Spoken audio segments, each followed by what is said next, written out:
Bernie Madoff's fraud, revealed by arithmetic alone. This is how simple math and relentless accountants exposed a lie that seemed untouchable. No hidden hard drive, no whistleblower with a briefcase of documents, no forensic lab, no fingerprints, no wiretap. The people who first proved Bernie Madoff was running a fraud never set foot in his office. They never saw his books. They caught the largest Ponzi scheme in history using nothing but publicly available numbers and the simple, stubborn logic of arithmetic.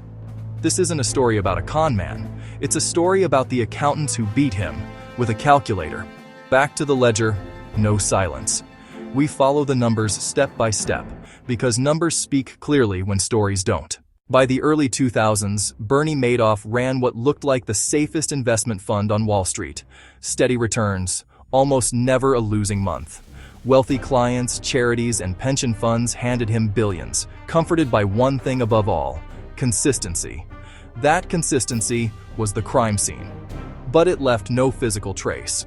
There was no forged signature to dust for prints, no break-in, no stolen server. The evidence, if it existed at all, was a pattern, a shape in a set of numbers that shouldn't have been possible. That's the peculiar challenge of financial forensics. Sometimes the crime isn't something that happened. It's something that couldn't have happened, and proving that requires you to reconstruct an entire market from the outside. The first serious forensic analysis came not from a regulator, but from a portfolio manager named Harry Markopolos, who was asked to try to replicate Madoff's strategy for a rival firm. He couldn't. Madoff claimed to use something called a split-strike conversion, buying a basket of large-cap stocks, then using options contracts to hedge against market losses. It's a real strategy, but it should behave a certain way. Returns that rise and fall roughly in step with the market, just with the sharp edges filed off. Markopolos ran the numbers and found the mathematical opposite. Madoff's returns barely correlated with the market at all.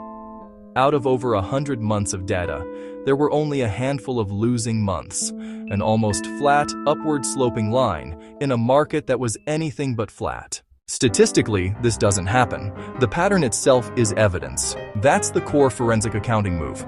Don't ask, is this fraud? Ask, what would honest data look like? And does this data look like that? Real strategies have noise. Real markets have devastating months. A performance record too smooth to be true usually isn't. Markopolos pushed further. If Madoff was really trading the volume of options his stated returns implied, that trading would have to show up somewhere, specifically on the Chicago Board Options Exchange in the reported market volume for those exact contracts. It didn't. To generate the returns Madoff claimed, he would have needed to buy and sell far more options contracts than were even trading in the entire market on those dates. You cannot purchase more of something than exists in the world. This highlights a classic forensic accounting technique: triangulation against independent third-party data. Madoff's own account statements were just claims on paper, but options exchange volume is recorded independently by the market. When Madoff's numbers were checked against a source he didn't control, they collapsed under their own weight. This is the core technique that gives forensic accounting its name: cash flow analysis. Ignore what a person says they're doing with money. Watch what the money actually does. In a genuine investment operation, cash flows in a specific rhythm. Money comes in, gets deployed into real assets, and returns fluctuate with those assets' real-world performance. In a Ponzi scheme, the rhythm is entirely artificial.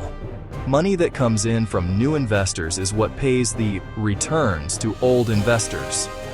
There's no underlying asset generating the gains, just a queue. The signature of that pattern is a business that can only survive on continuous new deposits. Slow the inflow, and the whole structure instantly seizes, which is exactly what happened in 2008 when the global financial crisis triggered a wave of redemption requests Madoff couldn't cover. The scheme didn't fail because someone found a hidden document. It failed because, for the first time, more cash was asked to go out than was coming in, and cash flow doesn't lie. There was one more gaping forensic red flag, and it's a favorite of fraud examiners everywhere: failure of the segregation of duties. In a legitimate investment firm, the people who manage the money, the people who execute trades, and the people who audit the books are supposed to be entirely different, independent parties checking each other. Madoff's multi-billion-dollar fund was audited by a firm operating out of a tiny suburban office with essentially one single active accountant. That single fact, a firm managing tens of billions of dollars with virtually zero independent verification, is a classic internal control failure. Forensic accountants are trained to notice when the entity checking the money and the entity moving the money are functionally the exact same hands. When Madoff finally confessed in December 2008, the forensic work didn't end. It multiplied. The court-appointed trustee, Irving Picard, and his team of forensic accountants faced a brand new nightmare. With no real trades to trace, how do you figure out who actually lost money and how much? Their answer, again, was pure cash flow analysis, a strategy called the net investment method. For every account, they ignored the fake statements showing fictitious gains. They simply tallied a single question: how much cash went in and how much cash came out over the life of the account. Investors who had withdrawn more than they deposited were, by definition, net winners. People who had unknowingly been paid with other victims' money.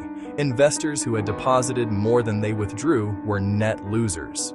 That single brutally simple subtraction became the legal basis for unwinding the fraud. It allowed Picard to recover over $15 billion through lawsuits and clawbacks alone, bringing the total recovered for victims to nearly $19 billion alongside the Department of Justice, clawing back over 90% of the lost principal. No advanced laboratory could have produced that number. It came from arithmetic applied at massive scale, patiently, to years of raw bank records. Closing thought: arithmetic cuts through myth.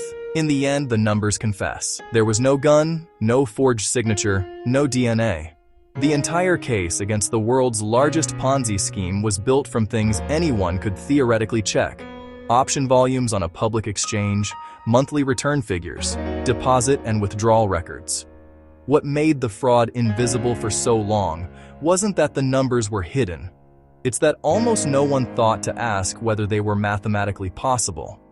That's the real skill of forensic accounting: not finding secrets, but refusing to accept a story just because the numbers on the page look tidy.